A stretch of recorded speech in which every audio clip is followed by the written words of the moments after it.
ગોંડલ કે જે અવારનવાર ચર્ચામાં આવ્યું છે, આજે ફરી એક વખત ચર્ચા એ સામે આવી છે કે જ્યાં પોલીસની ઉપર સવાલ ઊભા થયા છે। ગોંડલની અંદર થોડા દિવસ પહેલા ભગવતપરા વિસ્તારની અંદર એક કોળી સમાજના યુવકની હત્યા કરવામાં આવી અને એ પછી આખો સમાજ મેદાનમાં આવ્યો।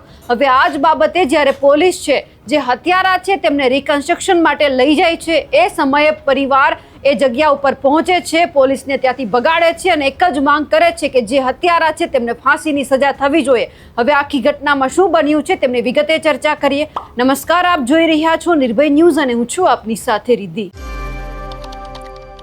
ગોંડલની અંદર અનેકવાર એવી ચર્ચા થઈ છે કે અહીંયા પોલીસ છે એ સારી રીતે કામગીરી નથી કરતી। ક્યારેક પોલીસની કામગીરી એવી સામે આવે છે કે એક તરફ ડીજીપી એવું કહે છે કે તમારે રિકન્સ્ટ્રક્શન વરઘોડા નથી કાઢવાના, તેમ છતાં કાઢવામાં આવે છે, એટલે ચર્ચામાં આવે છે। આજે જ્યારે એક પરિવાર એવું ન્યાય ઈચ્છી રહ્યો છે કે જે અમારા પરિવારના સભ્ય સાથે થયું, અમે અમારા પરિવારનો સભ્ય ગુમાવ્યો છે, તો અમે ફાંસીની સજા માંગીએ છીએ, તેમ છતાં પોલીસ કંઈ કાર્યવાહી નથી કરતી અને માત્ર રિકન્સ્ટ્રક્શન કરી પોતાનું કામ પૂરું કરવા માંગે છે। થોડા દિવસ પહેલા જે ભગવતપરા જે વિસ્તાર છે એ જગ્યા ઉપર કોળી યુવાનની હત્યા કરવામાં આવી હતી।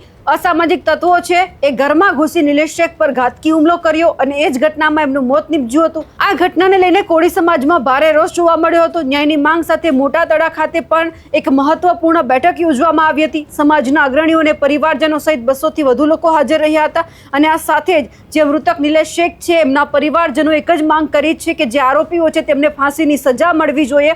આજે જ્યારે આ ઘટના સામે આવી કે થોડા દિવસ પહેલા જ્યારે એમનું મર્ડર કરવામાં આવ્યું હતું, એ સમયે આજે પોલીસ છે એ 3 હત્યારા જે આરોપી છે તમામને જ્યારે એમની અટક થઈ અને પછી આ બધાને રિકન્સ્ટ્રક્શન માટે જગ્યા ઉપર લઈને આવી ત્યારે પરિવાર છે ત્યાં પહોંચ્યો હતો। આરોપીના રિકન્સ્ટ્રક્શન દરમિયાન પરિવારજનો આરોપીને મારવા માટે પહોંચ્યા હતા, પરંતુ પોલીસે રોકી લીધા।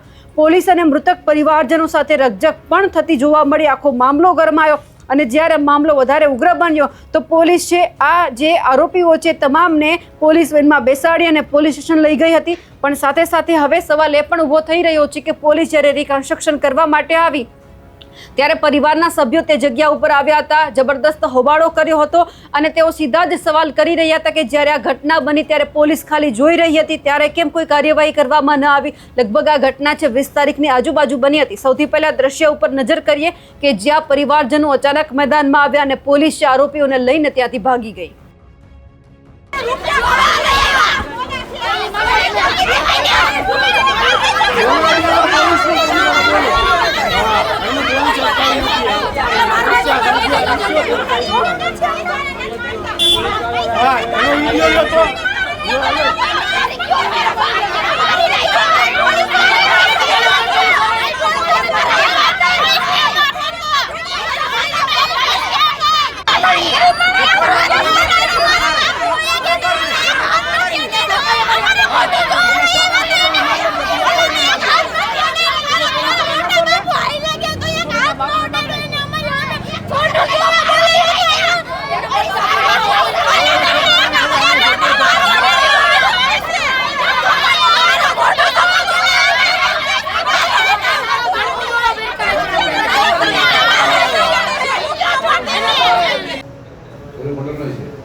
ઓકે, તમારું નામ? રંજનબેન. 2 દિવસ પહેલા શું બનાવ બન્યો? રાતે 2-2:30 વાગે આવ્યો, મારીને વયો ગયો. અમારી ઘરે ઓલા ઘરે અમે સુતા હતા, ત્યાં આવ્યો અને ત્યાં ધબાધબી થઈ તે અમને ખબર પડી. કોણ હતું આરોપી? આરોપીમાં હતો વિશાલ બાવરિયો. કોની ઉપર હુમલો કરવામાં આવ્યો? મારા ધણી ઉપર. અને આજે આરોપીના લેવા હતા, શું માંગ કરવામાં આવી? માંગ કરવામાં આવી હતી કે મારો તમે અમારી સામે. એક ધોકો ન માર્યો ને વયા ગયા. હવે આગામી તમારી શું માંગ રહેશે? અમારી માંગ છે કે અમારી સામે એને મારો, સજા મળવી જોઈએ એને. અને ગાંઠના પોલીસ વાળા એમ કહીને ગયા કે તમારી ઉપર કેસ થાય. શેનો કેસ થાય? અમારા ઘરનું માણા અમારું ગીસે, એનું કોઈનું ગીસે. હાલતા થયા તો અમને કહેતા ગયા કે તમારી ઉપર કેસ થાય. રેડી, હાલો બોલ. અમને પૂરો ન્યાય મળે. Okay, roll. મારું નામ આરતીબેન શેખ. મારા જેઠની હત્યા થઈ છે. એને 2 દી પહેલા મારી નાખવામાં આવ્યા છે. રાતે 3 વાગે. કોઈને ખબર નહોતી, કોઈને જાણ નહોતી. મારી નાખવામાં આવ્યા છે. કોના દ્વારા હુમલો કરવામાં આવ્યો છે? વિશાલ બાવરિયા.